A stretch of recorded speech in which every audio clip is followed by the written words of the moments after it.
आप ही के एक सहयोगी श्री लालू यादव जी कह रहे हैं, अरे ये सब कुंभ का क्या कोई मतलब है, फालतू का कुंभ है। यानी सनातन धर्म के इस महायोजन को वे फालतू उनको दिखाई देता है। और इनके एक और सहयोगी उससे भी 2 कदम आगे आकर के कहती हैं कि महाकुंभ मृत्यु कुंभ में बदल गया है। ये क्या है? ये क्या है? मल्लिकार्जुन खड़गे कांग्रेस के नेता अध्यक्ष कहते हैं कुंभ भगदड़ में हजारों लोग मारे गए। और जया बच्चन क्या कहती हैं?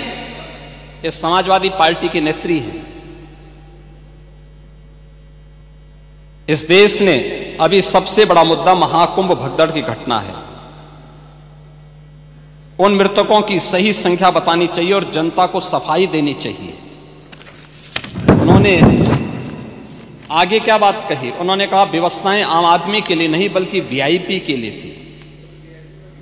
शवों को गंगा में बहा दिया गया, इससे पानी प्रदूषित हुआ है। यही पानी लोगों तक पहुंच रहा है। और ये इस प्रकार के गैर जिम्मेदाराना बयान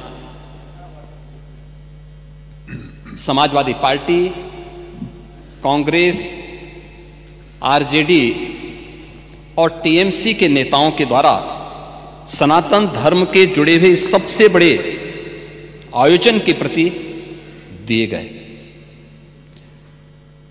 महोदय, मैं ये जानना चाहता हूं कि क्या सनातन धर्म का अनुयायी बनना या सनातन धर्म के किसी आयोजन को भव्यता के साथ करना क्या कोई अपराध है? उस आयोजन को उन सीमाओं के साथ, उस आस्था को सम्मान देकर के आगे बढ़ाना क्या कोई अपराध है? और अगर अपराध है तो हमारी सरकार इस अपराध को कर रही है और आगे भी करेगी। क्योंकि हम लोग ये मानते हैं सनातन धर्म इस देश का राष्ट्रीय धर्म है। सनातन धर्म की सुरक्षा में ही भारत के अंदर पल रहे हर मत और मजहब की सुरक्षा भी है और उनका सम्मान भी है और उनका गौरव भी है। और सनातन धर्म की सुरक्षा विश्व मानवता की सुरक्षा की गारंटी भी है। और उसके इतने बड़े आयोजन के साथ भेदभाव तो किसी के साथ नहीं हुआ। लोगों ने जो बात कही हमें ये सब बुरा नहीं लगता, इसलिए नहीं क्योंकि हम जानते हैं आपकी प्रवृत्ति है, क्योंकि हम लोग इस बात को मानते हैं कि संक्रमित व्यक्ति का उपचार हो सकता है, संक्रमित सोच का उपचार नहीं हो सकता है। उसका कोई उपचार नहीं, वो अपने आप ही कुड़ता रहेगा। और इसलिए इस महान आयोजन को करने का अवसर हमारी सरकार को प्राप्त हुआ। और मेरा यह मानना है कि महान कार्य को 3 अवस्थाओं से गुजरना पड़ता है। याद रखना, उपहास से, विरोध से और अंततः स्वीकृति से। और स्वीकृति का इससे बड़ा प्रमाण क्या हो सकता है कि समाजवादी पार्टी के राष्ट्रीय अध्यक्ष भी जो शुरू से विरोध कर रहे थे अंततः चुपचाप जाकर के डुबकी लगाए। नेता प्रतिपक्ष भी हाँ, मैं अच्छी बात है, आपका अधिकार है, आपका अधिकार है ये, मैं तो आपको अधिकार दे रहा हूं। मैं ही कह रहा ना, नहीं 13 में आप नहीं जा पाए थे, क्योंकि 13 में जब आप जा रहे थे तब तक आपको फोन आ गया था, आप वापस हो गए थे, नहीं जा पाए थे। नहीं जा पाए, आप वापस आ गए थे। लेकिन इस बार आप गए थे, मुझे अच्छा लगा, आपने उत्तर प्रदेश सरकार की व्यवस्था की सराहना की और आपने मुझे प्रत्यक्ष नहीं लेकिन स्पीकर साहब को धन्यवाद दिया कि अच्छी व्यवस्था थी। और इसीलिए मैंने कहा ना, 3 अवस्थाएं उपहास की, जिसको आप शुरू से उड़ा रहे थे, कुछ नहीं कर पाए तो आपने विरोध करना शुरू किया। और विरोध करते करते आज मुझे अच्छा लगा कि आपने उसको अपनी स्वीकृति भी दे दी कि हाँ अच्छा काम हुआ है, अच्छी व्यवस्था हुई है। ऐसे ही मोना जी ने भी किया। वो लोग विरोध कर रहे थे, फिर उन्होंने उसके बारे में तमाम प्रकार की बातें की। आज उन्होंने कहा कि इंफ्रास्ट्रक्चर का काम तो अच्छा हुआ। अच्छा, अच्छी बात है, क्योंकि काम हुआ है तो लोग बोलेंगे भी, क्योंकि लोग तो उन्हीं मार्गों से चल रहे हैं, सभी लोग चल रहे हैं। धन्यवाद दूंगा माननीय सदस्य श्री मनोज पांडे जी को, जिन्होंने उन अफवाहों की ओर ध्यान भी दिया, कि उल्लेख किया कि काहिरा का वीडियो लेकिन महाकुंभ के साथ जोड़ करके दुष्प्रचार किया जा रहा था, नेपाल का वीडियो महाकुंभ के साथ, झारखंड की किसी घटना को महाकुंभ के साथ, या देश के अंदर के किसी अन्य दुर्घटना को जूसी के साथ जोड़ करके दुष्प्रचार करके अफवाह फैलाने का जो कार्य हो रहा था, कौन लोग थे वो? और इसीलिए मैं कहना चाहूंगा कि बड़ा हसीन है इनकी जवान का जादू, लगा के आग बहारों की बात करते हैं।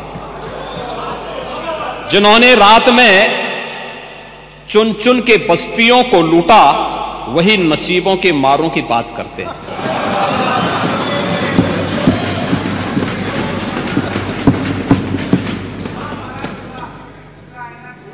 महोदय, ये उर्दू नहीं है, ये सब हिंदी। आपको मैं बताना चाहता हूं, आपको मैं एक और बात बताना चाहता हूं, जो अभी नेता प्रतिपक्ष कह रहे थे। जब उत्तर प्रदेश की स्थानीय बोलियों को इस सदन में महत्व मिला तो उनके द्वारा कहा जा रहा था, उन्होंने विरोध किया था, ठीक उनकी सोच है। ये समाजवादी संस्कार भी है कि हर अच्छे कार्य का विरोध करना है, हर अच्छे कार्य का विरोध करना है। तो उन्होंने कहा कि हिंदी इस सदन की भाषा है, तो हिंदी को तो हटाया नहीं। इस सदस्यों को एक छूट दी गई है कि वे किसी भी इन बोलियों में बोल सकता है, हिंदी में ट्रांसलेट की उसकी सुविधा मिलेगी। इस सुविधा है, थोपा नहीं गया है। दूसरा, भोजपुरी हो, अवधी हो, बुंदेली हो या ब्रज हो,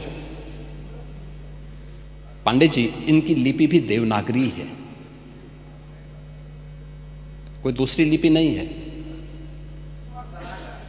संविधान के द्वारा घोषित जो व्यवस्था है उसी के दायरे में सारा कार्य हुआ है। आप जैसे उम्रदराज व्यक्ति को तो इसका स्वागत करना चाहिए,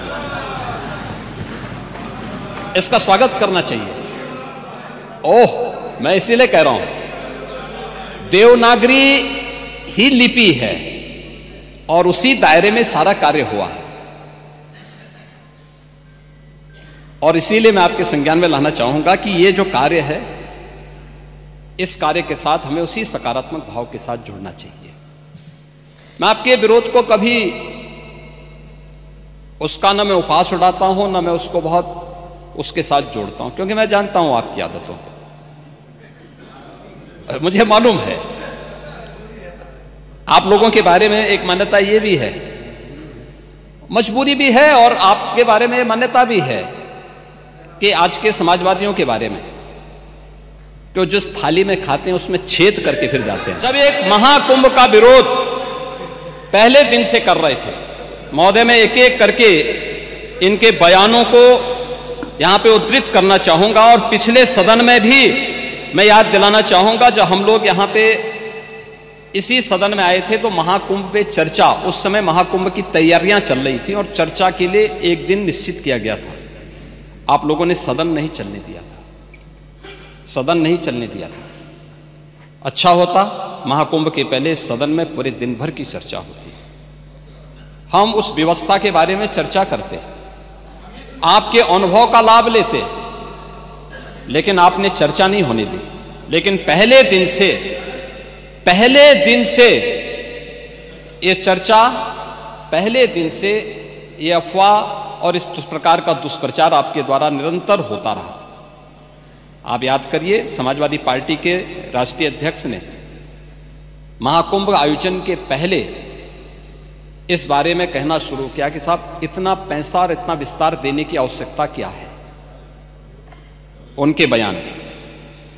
उनका बयान कि हमारी सरकार से अपील है कि बहुत सारे बुजुर्ग जो 65 साल से ऊपर और 70 साल से ऊपर के लोग हैं स्नान नहीं कर पाए हैं। उसके बाद फिर उनके बयान आए जब शुरू हो गया। फिर लगातार अगर समाजवादी पार्टी के सोशल मीडिया हैंडल को देखें, वो आपके संस्कारों के अनुसार ही भाषा का प्रयोग भी करते हैं, और जिस प्रकार की भाषा का उसमें प्रयोग किया जाता है, मुझे लगता है किसी भी सभ्य सोसाइटी के लिए वो भाषा कभी शोभा नहीं देगी। आप लोगों के अपने संस्कार हो सकते हैं, आप लोगों का अपना व्यवहार हो सकता है, लेकिन कोई सभ्य समाज और कोई सभ्य व्यवस्था सोसाइटी उसको कभी मान्यता नहीं दे सकती है। लेकिन उसके माध्यम से लगातार दुष्प्रचार किया गया। यही नहीं, यह भी मांग हुई, देखिए आपकी पार्टी के ही नेता, आपके अध्यक्ष ने कहा कि हम मांग करते हैं कि अकबर का किला जो बिल्कुल संगम नोच पर वहां जो वट वृक्ष है उसकी पूजा करते हैं, और सरस्वती नदी भी वहीं से निकलती है। आप देखिए, यानी अक्षय वट को, अक्षय वट का नाम भी उनको नहीं मालूम। सरस्वती कूप को सरस्वती नदी कहते हैं। ये आपका जनरल नॉलेज है।